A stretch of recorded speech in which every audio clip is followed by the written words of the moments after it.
रहीम अस्सलाम वालेकुम एवरीवन। उम्मीद है कि आप सब खैरियत से होंगे। आज की वीडियो का टॉपिक है Anglo Norman period in English literature, या फिर इसको मिडल इंग्लिश पीरियड भी कह सकते हैं, जो स्टार्ट होता है 1100 एडी से और ख़त्म होता है 1500 एडी पर आज की वीडियो की तरफ जाने से पहले मैं आपको अपना यूट्यूब पे चैनल दिखाना चाहूँगी। ये मेरा BS इंग्लिश लिटरेचर नोट्स का चैनल है। इसके ऊपर मैं लेक्चर्स अपलोड करती हूँ। आप देख सकते हैं कि एंग्लो सेक्सन का पीरियड भी अपलोड किया हुआ है। इससे पहले एक और लिस्ट भी बनाई थी मैंने एजिस के ऊपर, इंग्लिश लिटरेचर की जो ब्रिटेन हिस्ट्री को कवर करती है, वो प्लेलिस्ट भी आप देख सकते हैं। और लिटरेचर के बेइंतहा टॉपिक इस चैनल पे मौजूद हैं। और अच्छी बात यह है कि हर वीडियो के जो नोट्स हैं वो उस वीडियो के डिस्क्रिप्शन बॉक्स में है।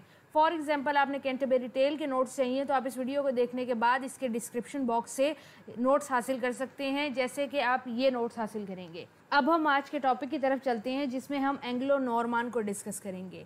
एंग्लो नॉर्मान के आने से पहले इंग्लैंड में हुकूमत थी एंग्लो सेक्सन्स की। एंग्लो सेक्सन का किंग था जिसका नाम था हेरोल्ड। उसको चैलेंज करता है विलियम द कॉन्करर। ये प्रिंस है, ड्यूक है नॉर्मैंडी का, यानी कि फ्रांस का एक ड्यूक हमला करता है एंग्लो सेक्सन के इंग्लैंड के ऊपर, जिस वक्त उसका बादशाह हेरोल्ड है। और इनके दरमियान एक जंग होती है जिसको बैटल ऑफ हेस्टिंग कहते हैं, और इसके अंदर विलियम जीत जाता है, इसलिए इसको द कॉन्करर कहते हैं, यानी कि फातेह। उर्दू में कॉन्करर का मतलब है फातेह होना, यानी कि फतह हासिल करना, जीतने वाला। अब ये बैटल किस टाइम पीरियड में होती है? ये बैटल होती है 1066 एडी के अंदर। अब इंग्लैंड के अंदर जब विलियम जीत जाता है तो उसकी जो मादरी ज़बान है, ये ज़बान जो वो बोलता है वो फ्रेंच है। और जो एंग्लो सेक्सन के इंग्लैंड के अंदर लोग रहते थे वो ओल्ड इंग्लिश बोलते थे। अब हुकूमत हो गई है फ्रेंच लोगों की, और जो बोलने वाली ऑडियंस है, ये यूँ कहा जाए जो रयाया है, वो ओल्ड इंग्लिश बोलती है। अब जाहिर सी बात है, जब एलीट क्लास या गवर्नमेंट जो होगी वो फ्रेंच बोलती होगी और नॉर्मल पीपल जो हैं वो ओल्ड इंग्लिश बोलते होंगे, तो इनकी ज़बानें मिल जाएंगी। और इनकी ज़बानें जब मिलती हैं उसको हम मिडल इंग्लिश भी कहते हैं, क्योंकि अब हमारे सामने ये ऐसे इंग्लिश के अंदर वर्क बन रहा है लिटरेचर का, जो फ्रेंच भी रखता है अपने अंदर और जो ओल्ड इंग्लिश के वर्ड भी रखता है। अब जो गवर्नमेंट है वो फ्रेंच लोगों की है और जो पीपल हैं वो ओल्ड इंग्लिश बोलते हैं, तो इन दोनों की कम्युनिकेशन होनी ज़रूरी है। इसके रिएक्शन के अंदर मिडल इंग्लिश सामने आती है। जब लोग फ्रेंच और ओल्ड इंग्लिश को मिला के बोलते हैं, उस लैंग्वेज को हम मिडल इंग्लिश कहते हैं। इसीलिए इस टाइम पीरियड को एंग्लो नॉर्मान का पीरियड कहने के साथ साथ मिडल इंग्लिश पीरियड भी कहते हैं। और मिडल इंग्लिश के अंदर ही इस टाइम पीरियड के अंदर लिटरेचर भी बनता है। अब इस टाइम पीरियड के अंदर कुछ बहुत बड़े बड़े चेंजेस हुए, जैसे कि स्कूल और कॉलेजेस खुले। University of Cambridge and Oxford university दोनों इसी टाइम पीरियड के अंदर स्टार्ट की गई। अमूमन ये होता है कि जब कोई एक किंग किसी किंग को हरा देता है, जैसे कि विलियम ने हेरोल्ड को हराया था, तो विलियम ने आते ही हेरोल्ड की यानी कि एंग्लो सेक्सन की हिस्ट्री को मिटाना शुरू कर दिया, उनकी लिटरेचर को डिमोलिश करना स्टार्ट कर दिया, उनके वर्क को डिमोलिश करना स्टार्ट कर दिया, ताकि उनकी हिस्ट्री पीछे कोई ना बचे और रेवोल्यूशन ना आ सके। यानी कि अगर कोई अभी भी एंग्लो सेक्सन से मोहब्बत रखता हो तो वो बाकी बचे ही ना। इसी के रिएक्शन के अंदर लोगों ने काफ़ी लैंग्वेजेस को इख्तियार किया, ये जैसे कि ग्रीक और लैटिन की तरफ भी गए, मिडल इंग्लिश की तरफ भी गए, फ्रेंच की तरफ भी गए और इटालियन की तरफ भी गए। अब थोड़ा सा हम लिटरेचर को देख लेते हैं कि एंग्लो नॉर्मान के टाइम पीरियड में लिटरेचर कैसा था। इस टाइम पीरियड के अंदर लोग 4 तरह की ज़बानों से इन्फ्लुएंस लेते थे। इटालियन का लिटरेचर पढ़ते थे और अपनी ज़बान मिडल इंग्लिश में उसको ट्रांसलेट कर रहे थे। ग्रीक और लैटिन का भी उन्होंने पढ़ा और उसको अपनी ज़बान में ट्रांसलेट कर रहे थे। इसके अलावा फ्रेंच का बड़ा पसंद करते थे। जो स्टार्ट का एंग्लो नॉर्मान का पीरियड था उसमें इटालियन और फ्रेंच लिटरेचर को पढ़ा जाता था, सुना जाता था और उसको मिडल इंग्लिश में कन्वर्ट किया जाता था। और मिडल इंग्लिश में भी जो लिटरेचर बनाया जाता था वो इन दोनों लैंग्वेजेस से इन्फ्लुएंस होके बनाया जाता था। और जो लास्ट का पीरियड था एंग्लो नॉर्मान का रेनेसा आने से पहले, उसके अंदर लोग ग्रीक और लैटिन की तरफ मुतवज्जा हुए थे। अब यहाँ पे मैं आपको दिखाना चाहूँगी एक चार्ट जो मैंने आपके लिए बनाया है, जिसमें एंग्लो नॉर्मान के पीरियड की डिवीज़न शो की गई है ताकि आपको ज़्यादा बेहतर तरीके से समझ आ सके। ये चार्ट है। हम एंग्लो नॉर्मान के पीरियड को 3 एरा में डिवाइड कर सकते हैं। बिफोर चौसर जो कि स्टार्ट होता है, आप देख सकते हैं एंग्लो नॉर्मान के टाइम पीरियड से, और 1300 तक जाता है, 1300 AD तक। उसके बाद जो पीरियड हमारे पास आता है वो एज ऑफ चौसर आती है, जो 1300 से स्टार्ट होकर 1400 तक जाती है। और उसके बाद एज ऑफ रिवाइवल आती है रेनेसा के टाइम पीरियड से पहले। एज ऑफ रिवाइवल जो है ये बेस है रेनेसा की। बिफोर चौसर लोग इटालियन पढ़ रहे हैं, फ्रेंच पढ़ रहे हैं। चौसर आता है तो वो इटालियन और फ्रेंच पढ़ने के बाद उनको इंग्लिश में ट्रांसलेट करता है और मिडिल इंग्लिश की बहुत बड़ी बुनियाद रखता है। इसके बाद एज ऑफ रिवाइवल आ जाती है, जिसके अंदर ग्रीक और लैटिन वर्क पढ़ा जाता है रेनेसा टाइम पीरियड से पहले। अब वापस अपने टॉपिक की तरफ चलते हैं जिसको हम पहले डिस्कस कर रहे थे, इसके ऊपर मैं दोबारा आऊँगी।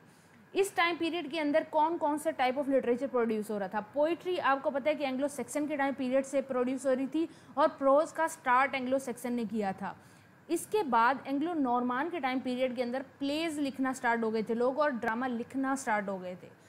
इस टाइम पीरियड के अंदर लिटरेचर किस तरह का प्रोड्यूस होता था, उसकी थीम क्या होती थी। सेंटिमेंटल थीम होती थी, यानी कि इमोशंस को, सेंसेस को अपील किया जाता था। रोमांस बहुत ज़्यादा था क्योंकि लोग फ्रेंच लिटरेचर को बहुत ज़्यादा आइडियलाइज कर रहे थे, उसको पढ़ रहे थे। आपको पता है कि एंग्लो सेक्सन के टाइम पीरियड में रिलीजन पे बहुत बात होती थी और हीरोइज़म पे बहुत बात होती थी। तो एंग्लो नॉर्मान का जो लिटरेचर था उसने जंप किया रिलीजन और हीरोइज़म से टूवर्ड रोमांस, क्योंकि वो फ्रेंच और इटालियन को पढ़े थे। इसके अलावा वर्चू बहुत डिस्कस होती थी। मोस्टली थीम वर्चू के ऊपर होती थी कि अच्छा काम करो, नेकी करो ताकि अच्छे नताइज निकलें। इसके अलावा एंग्लो नॉर्मान के टाइम पीरियड में जो बहुत बड़ी बात हुई वो मिरेकल प्लेज लिखे जाते थे और मोरालिटी प्लेज लिखे जाते थे। मिरेकल प्लेज कौन से होते थे, वो जिनके अंदर बाइबल का जिक्र होता था, बाइबल से स्टोरी ली जाती थी, हज़रत क्रिस्ट के ऊपर या जीसस क्रिस्ट के ऊपर बातें की जाती थी। इसके अलावा उनकी लाइफ, उनकी return, day of judgment, God, ऐसे जो प्लेज होते थे, ड्रामे होते थे, उनको मिरेकल प्लेज कहा जाता था। और एक और टाइप ऑफ प्ले इंट्रोड्यूस कराया गया जो मोरालिटी प्ले थे। इसके अंदर सोसाइटी को दिखाया जाता था और गुड वर्सेस बैड दिखाया जाता था। इसके अंदर वो स्टोरीज दिखाई जाती थी जिनके अंदर जो लोग अच्छा करते हैं उनके साथ कैसा होता है, जो लोग बुरा करते हैं उनके साथ कैसा होता है। इसके अलावा इमोशनल प्लेज, इमोशंस को अपील किया जाता था इसके अंदर, यानी कि नॉर्मल लोगों के इमोशन। सोशलिज्म पे बहुत ज़्यादा लिखा गया, इंडिविजुअलिज्म पे बहुत ज़्यादा लिखा गया, गुड वर्सेस बैड की थीम हुआ करती थी। ह्यूमर भी दिखाया गया, ह्यूमर और सटायर के थ्रू पॉलिटिकल और सोशल क्वेश्चंस उठाए जाते थे, यानी कि गवर्नमेंट का मजाक उड़ाने के बाद, गवर्नमेंट का मजाक उड़ाने से, उसका सटायर करने से, उस पर तंज करने से पॉलिटिकली और सोशली क्वेश्चंस उठाए जाते थे ड्रामाज और प्ले के अंदर। इस एज के कुछ कैरेक्टरिस्टिक्स भी हैं, जिसके अंदर पहली कैरेक्टरिस्टिक ह्यूमैनिटेरियनिज्म है, यानी कि इंसानियत। उसके बाद bring nature to the poetry. इस टाइम पीरियड के अंदर नेचर, जो नेचुरल सेटिंग्स हैं, उनके बारे में जिक्र किया जाता था। रोमांस बहुत बड़ी थीम थी इसके अंदर, रोमांस एक कैरेक्टरिस्टिक भी है इस एज का। वाइज माइंड थे लोग, बेतुका मिथ्स पे नहीं लिख रहे थे बल्कि लॉजिकल थिंग्स जो थी उनको यूज़ कर रहे थे। तो ये लोग जो हैं ये ज़्यादा स्मार्ट हैं। फिर आपको मैंने बताया कि कैम्ब्रिज और ऑक्सफोर्ड जैसी यूनिवर्सिटीज़ की बुनियाद रखी गई, जो कि सबूत देता है कि ये लोग एजुकेशन से बहुत इन्फ्लुएंस थे और एजुकेशन हासिल करना चाहते थे। तो ये वाइज माइंड थे उस टाइम के। ये लोग फेयरलेस थे, गॉड गिफ्टेड लोग इनके इस टाइम पीरियड में पैदा हुए, जैसे कि जॉफरी चौसर। जॉफरी चौसर आपको पता है कि फादर ऑफ इंग्लिश लैंग्वेज होने के साथ साथ फादर ऑफ इंग्लिश पोइट्री भी है, और ये कोई आम इंसान नहीं लोग इसको समझते लिटरेचर के अंदर, बल्कि इसको गॉड गिफ्टेड समझते हैं, और वो इसी टाइम पीरियड में पैदा हुए हैं। फिर इसके अलावा इनका जो लिटरेचर था वो क्लोजर टू रियल लाइफ था, क्लोजर टू रियल मैन था। इस एज के अगर राइटर्स और उनके वर्क को डिस्कस किया जाए तो विलियम लैंगलैंड का नाम सामने आता है। ये अपने ह्यूमर के थ्रू करप्ट सोसाइटी को दिखाया करते थे। इनका ये वर्क है a vision of Paris for a Plowman. इसके अलावा जॉन गवर्क जो थे, ये चौसर के बराबर के राइटर थे। इन्होंने मोरालिटी प्लेज लिखा था, जैसे कि कन्फेशन अमेंटेस। اس کے علاوہ چوسر اس ٹائم پیریڈ کے اندر پیدا ہوئے تھے. اگر آپ نے میری چوسر پہ ویڈیو نہیں دیکھی تو اوپر ایک آئی کارڈ شو ہو رہا ہے جس کے اندر چوسر کی پوری لائف اور ایج آف چوسر کو ڈیٹیل کے ساتھ ڈسکس کی ہے, آپ وہ ضرور دیکھیں. چوسر کی زندگی کا سب سے پہلا پیریڈ وہ تھا جس میں انہوں نے فرینچ پڑھا, فرینچ لکھا. پھر دوسرا پیریڈ وہ تھا جس میں انہوں نے اٹیلین پڑھا اور اٹیلین لکھا. اور تیسرا جو لاسٹ پیریڈ تھا اس میں انہوں نے انگلش لکھی, بہت زیادہ لکھی. پہلا فرینچ ورک جو میں آپ کو بتانا چاہتی ہوں وہ ہے لا رومین ڈے لا روز. اٹیلین ورک اگر آپ نے ان کا پڑھنا اور ڈینٹے ڈیوائن کامیڈی, اور انگلش ورک آپ نے پڑھا ہوا ہوگا اور وہ ہے کینٹربری ٹیل. اگین میں آپ کو بتا رہی ہوں کہ چوسر پہ اگر آپ نے ویڈیو دیکھنی ہو تو جو اوپر آئی کارڈ آیا ہے اس پہ آپ کلک کریں گے تو آپ میری ویڈیو پہ چلے جائیں گے جہاں چوسر کو ڈیٹیل میں ڈسکس کیا ہے. اس کے علاوہ اور بھی رائٹر تھے جیسے کرسٹینا ڈی پیزان اور مارگرے کیمپے. یہ پوئٹس تھیں, پوئٹری کیا کرتی تھی اور یہ پروز رائٹر تھی. میں نے آپ کو یہ ٹیبل پہلے ہی سمجھایا ہے کہ جو یہ ٹائم پیریڈ ہے اینگلو نارمان کا, اس کو ہم 3 حصوں میں ڈیوائڈ کرتے ہیں.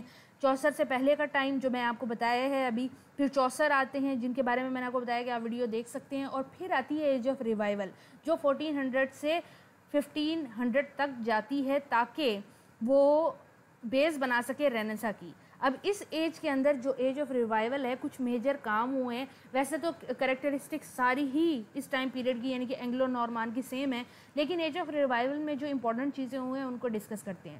ایج آف ریوائول کے اندر فرینچ اور اٹیلین سے لوگوں کا دھیان ہٹ جاتا ہے اور وہ چلے جاتے ہیں لیٹن اور گریک پر, یعنی کہ اولڈ کلاسک میرٹ سیٹ ہو رہا ہے دوبارہ سے. گریک کے گاڈس کے بارے میں, رومن گاڈس کے بارے میں, ان کی مائتھولوجی کے ٹیکسٹ پڑھتے ہیں لوگ.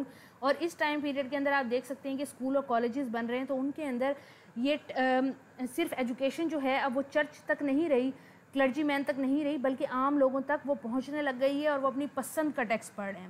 اس کے علاوہ بیس آف رینیسا, یہ وہ ایج ہے جس نے رینیسا ٹائم پیریڈ کی بیس رکھی. پروٹیسٹنٹ ریولوشن چل رہی ہے ساتھ میں. پروٹیسٹنٹ جو ہیں یہ سیکٹ ہے کرسچینٹی کا ایک, اور ان کی ریولوشن چل رہی ہے. اسپریڈ آف کرسچینٹی چل رہا ہے, یعنی کہ اس ٹائم پیریڈ کے اندر وہاں پہ جو لوگ رہتے ہیں ان کا ریلیجن کرسچینٹی اور وہ اس کو اسپریڈ کر رہے ہیں.